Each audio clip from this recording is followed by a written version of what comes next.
সমালোচনার মধ্যে যুক্তরাজ্যের সিটি মিনিস্টার পদ থেকে পদত্যাগ করেছেন টিউলিপ সিদ্দিক।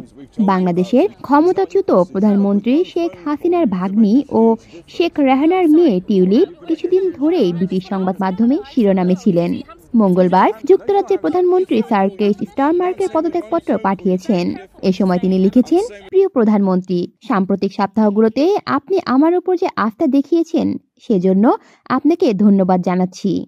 আমার অনুরোধে সাড়া দিয়ে মন্ত্রিত্বের মানবদণ্ড বিষয়ক আপনার স্বাধীন উপদেষ্টা যে দ্রুততা ও পুঙ্খানুপুঙ্খানুভাবে কাজ করেছে এবং আমার বর্তমান ও অতীতের অর্থনৈতিক কর্মকাণ্ড ও জীবনযাপনের বন্দোবস্ত নিয়ে পুরো বৃত্তান্ত তুলে ধরার সুযোগ দিয়েছেন, সেজন্য আমি তার প্রতি কৃতজ্ঞ।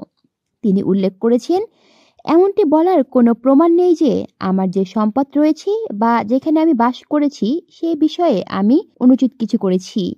তাছাড়া আইনসিদ্ধ উপায় ব্যতীত আমার কোনো সম্পদ এসেছে এমনটি বলারও কোনো প্রমাণ নেই। আমার পারিবারিক সম্পর্ক একটি প্রকাশ্য বিষয়। আমি যখন মিনিস্টার হয়েছিলাম তখন আমি আমার সম্পর্কে বিস্তারিত এবং ব্যক্তিগত স্বার্থে বিষয়গুলো সরকারের কাছে তুলে ধরেছিলাম।